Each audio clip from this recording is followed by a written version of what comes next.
반갑습니다. 세트 한자 연구소 양손입니다. 한자는 가도 끝이 없는 망망대해와 같습니다. 어렵고 복잡하고 엄청 많은 한자들에 겁도납니다. 그러나 망망대해도 길이 있듯이 한자에도 맥이 있습니다. 세트 한자로 그 맥을 잡아서 한자와 재밌게 이야기하며 놀아봅시다. 오늘은 세트 한자 제120강 말맞자에 관련된 세트 한자를 공부해 보겠습니다. 오늘 공부할 글자는 한 글자의 중심자와 6글자의 관련자로 구성되어 있습니다. 먼저 말맞자의 배경을 살펴보겠습니다. 중심자는 말맞자이고 말의 역할 및 기능에 관한 것입니다. 우리 생활에 중요한 도움을 주는 말에 관한 해석인 것입니다.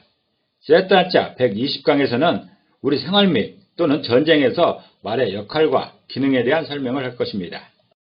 먼저 중심자를 보겠습니다. 중심자는 말맞자입니다. 말맞자는 말을 의미하고 있습니다. 중심자인 말맞자의 글자 모양을 해석해보면 글자 상부에 이 모양은 말이 일어서는 모습과 뒤로 갈기를 날리는 그런 모습을 표현하고 있습니다. 이렇게 갈기를 날리고 꼬리가 뒤로 날리고 있는 이런 모습까지도 표현했다고 볼 수가 있습니다. 그리고 글자 하부에 불화자는 말의 정열적인 성질을 표현하고 있습니다. 말맞자는 말의 모양과 성질을 혼합하여 표현한 한자인 것입니다. 말은 성질이 온순하고 잘 달리며 힘이 세서 농경, 운반, 승용, 경마 등에 사용됩니다. 그러나 역시 말의 가장 중요한 쓰임새는 전쟁 시에 무사와 같이 전쟁에 출전하는 것입니다. 말의 가장 중요한 첫 번째 역할이 전쟁에 동원되어 사용되는 것이고 다른 역할들도 많이 있습니다.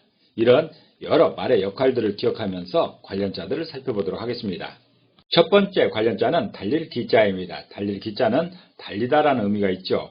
해당 부수로는 말을 의미하는 말맞자와 크다라는 의미로 제의를 의미하는 큰대자 그리고 할 수 있다라는 의미로 오를 가자로 구성되어 있습니다. 달릴 기자를 이미지로 표현해보면 말맞자에 해당되는 말 한 마리가 있습니다. 그리고 제의를 의미하는 엄지손가락을 펼치고 있는 이런 이미지가 있습니다. 그리고 할 수 있다라는 의미로 일을 하고 있는 한 사람이 있습니다. 이렇게 세 이미지가 결합된 모양이 달릴 기자입니다. 첫 번째 관련자인 달릴 기자는 말을 의미하는 말맞자와 제의를 의미하는 큰대자와 할 수 있다는 의미요 오를 가자가 결합해서 달릴 기자가 표현하는 달리는 것은 말이 제일 잘하는 기능이다 라는 그런 뜻입니다. 사람들이 사용하는 관점에서 볼 때 가장 빠른 동물은 말입니다. 하이에나도 빠르고 노루도 빠르지만 이들은 자기 살려고 빠른 다름질을 하는 것이고 사람에게 하이에나나 노루가 빠른 것은 관심밖에 이릅니다. 그러나 말이 빠른 것은 여러모로 유용합니다. 그래서 한자에서는 말이 가장 잘하는 기능은 빨리 달리는 것이다 라고 표현하고 있습니다. 달릴 기자는 말이 가장 잘하는 기능을 달리는 것이다 라고 표현하고 있습니다.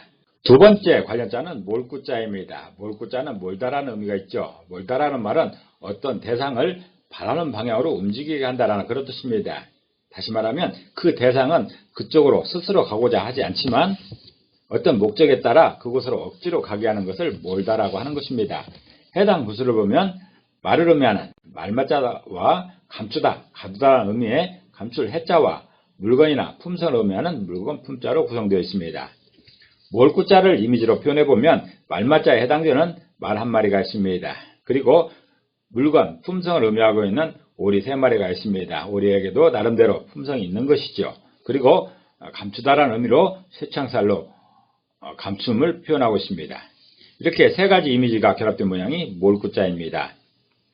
두 번째 관련자인 몰구자는 말을 의미하는 말맞자와 가두다라는 의미의 감출 해자와 품성을 의미하는 물건 품자가 결합해서 몰구자가 표현하는 오는 것은 말의 품성을 감추는 행위다라는 그런 뜻입니다. 사람이든 짐승이든 억지로 강제로 무엇을 하게 하는 것은 좋지 못합니다. 그리고 스스로 의지와 상관없이 무엇을 억지로 하게 하면 반드시 탈이 나게 되어 있습니다. 특히 폭력을 통해서 시키는 것은 비난의 대상이 됩니다. 말도 말 나름의 품성이 있는데 회초리로 엉덩이를 때리며 달리게 하는 것은 말의 품성을 무시하는 것입니다. 폭행사고가 있을 때 누군가는 맞을 짓을 했으니 맞았을 것이다 라고 하면서 가해자를 두둔하는 경우를 보게 됩니다. 이 세상에 누구라도 사람이든 짐승이든 맞아도 되는 경우는 없습니다. 즉 맞을 짓이라는 것은 어떤 경우에도 없는 것입니다. 어떤 사람이 필요해서 말을 몰고 가는 경우가 있습니다. 그리고 빨리 가기 위해서 말을 때리며 가게 하는 경우가 있는 것이죠. 그 사람 입장에서는 불가피한 일이라고 할 수 있지만 말에게는 말의 품성을 감추게 하는 비참한 경우가 되는 것입니다. 몰고 자는 말을 모는 것은 말의 품성을 감추는 것이다 라고 표현하고 있습니다. 세 번째 관련자는 도타울 독자입니다. 도타울 독자는 도탑다라는 의미가 있습니다. 해당 구슬어는 대나무를 의미하는 대죽자와 말을 의미하는 말맞자로 구성되었습니다. 도타울 독자를 이미지로 표현해보면 대죽자에 해당되는 대나무가 있습니다. 그리고 아래 말맞자에 해당되는 말 한 마리가 있습니다. 이렇게 두 이미지가 결합된 모양이 도타울 독자입니다.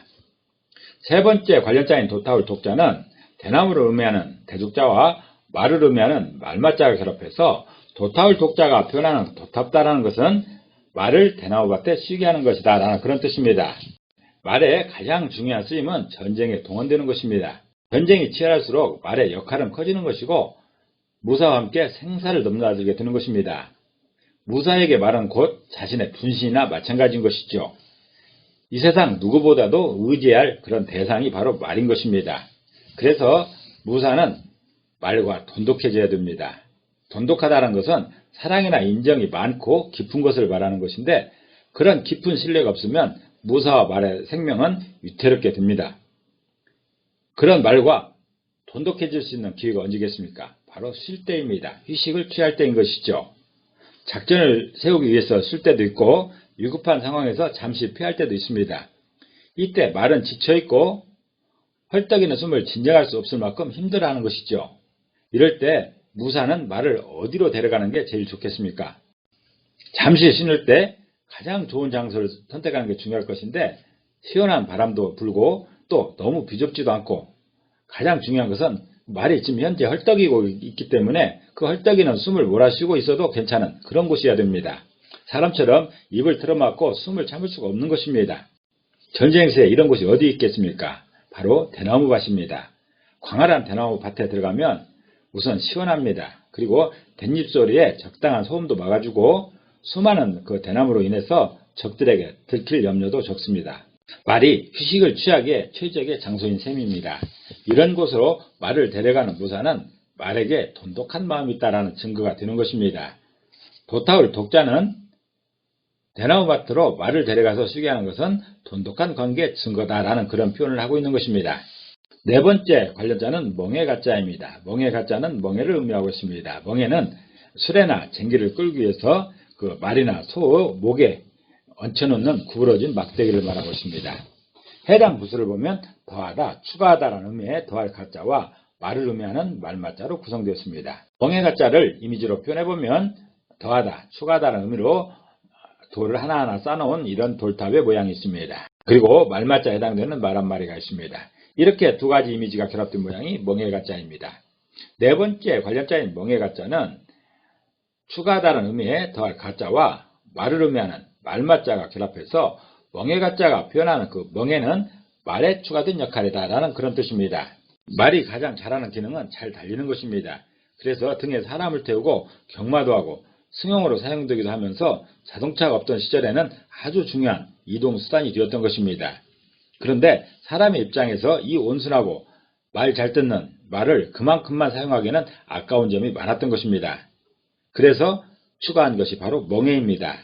목덜미에 멍에를 올려서 수레를 끌게 하거나 또는 쟁기를 걸어서 농사일을 하게 하고 또 가마를 올려서 더 편안하게 이동할 수 있게 한 것입니다. 말에게는 또 한 가지 더 힘든 일이 생긴 것입니다. 멍에가는 말에게 추가된 역할이 있는데 그것은 목덜미에 멍에를 올리는 것이다 라고 표현하고 있습니다. 첫 번째 관련자는 욕할 외자입니다. 욕할 외자는 욕을 의미하고 있습니다.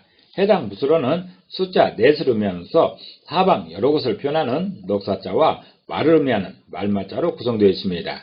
욕할 외자를 이미지로 표현해보면 사방 여러 곳을 표현하는 여러 곳으로 퍼져 있는 사람들의 이미지가 있습니다. 그리고 말맞자에 해당하는 말 한 마리가 있습니다. 이렇게 두 가지 이미지가 결합된 모양이 욕할 외자입니다. 다섯 번째 관련자인 욕할 외자는 사방 여러 곳을 표현하는 넉사자와 말을 의미하는 말맞자가 결합해서 욕할 외자가 표현하는 그 욕은 여러 곳에서 말이라 부르는 것이다 라는 이런 뜻입니다. 여러 곳에 다니면서 저 사람은 말이다 라고 이렇게 부르는 것이 욕이라는 것이죠. 욕은 남의 인격을 무시하는 모욕적인 말입니다. 욕의 형태는 다양한 것인데 대표적으로 그 사람이 하는 일을 무시하는 것도 욕입니다. 그리고 또 그 사람 자체를 무시하는 것도 욕이 되는 것이죠. 그 중에 그 사람 자체를 무시할 때 주변에 흔해서 사람들이 쉽게 생각할 수 있는 그런 것에 비유하면 욕의 효과는 배가 될 것입니다. 흔하기도 하고 또 사람들이 함부로 다루는 짐승에 비유한다면 주변 사람들도 쉽게 이해하기 때문에 욕으로서는 좋은 소재가 됩니다. 중국에서는 흔한 동물이 개나 말입니다. 그래서 사자성어에 견마지로라는 말도 있는 것입니다. 우리나라에서 흔한 짐승은 개나 소가 됩니다. 그래서 우리나라에서는 개나 소를 비유한 욕들이 참 많습니다. 일본에서는 돼지나 야생노루가 많다고 합니다. 그래서 일본에서는 돼지나 야생노루를 빗댄 욕이 흔하다고 하는 것이죠. 그런 연유로 욕할 매자는 틀림없이 중국에서 생긴 글자인 것입니다. 그런 중국에서 어떤 사람에게 너는 말 같다, 생김새도 말같이 생겼고 행동하는 것도 말과 같다라고 한다면 아주 심한 욕이 되는 것입니다. 그것은 마치 우리나라에서 개와 같다고 욕하는 것을 생각하면 쉽게 이해할 수 있을 것입니다. 욕할 매자는 사방에 다니며 말과 같은 사람이라고 말하는 것이 욕이다라고 표현하고 있습니다. 여섯 번째 관련자는 놀랄 경자입니다. 놀랄 경자는 놀랍다라는 의미가 있습니다. 해당 부서로는 공경하다라는 의미의 공경할 경자와 말을 의미하는 말마자로 구성되어 있습니다. 놀랄 경자를 이미지로 표현해보면 공경을 표현하는 하늘에 경배하고 있는 한 사람이 있습니다. 또 말마자에 해당되는 말 한 마리가 있습니다. 이렇게 두 가지 이미지가 결합된 모양이 놀랄 경자입니다. 여섯 번째 관련자인 놀랄 경자는 공경하다라는 의미의 공경할 경자와 말을 의미하는 말마자가 결합해서 놀랄 경자가 표현한 놀랄 일은 말을 공경하는 것이다 라는 이런 뜻입니다. 공손히 받들어 모시는 것을 공경이라고 합니다. 그래서 그 공경은 진심으로 존경하는 분에게 해야 할 그런 태도인 것이죠. 그런데 하찮은 것으로 여기면서 욕의 소재가 되기도 하는 그 말을 공경한다면 어찌 되겠습니까? 기가 막힐 노릇입니다. 그래서 놀라는 것이죠. 놀랄 경자는 말을 공경하는 것은 놀라운 일이다라는 그런 표현입니다. 우리들이 사는 세상에서 가장 놀라운 일이 바로 이런 것들인 것이죠. 오늘은 한 글자의 중심자와 여섯 글자의 관련자로 구성된 말마자의 세트한자를 공부해봤습니다. 오늘 공부한 내용을 다시 한번 요약하면서 이 시간을 정리하도록 하겠습니다.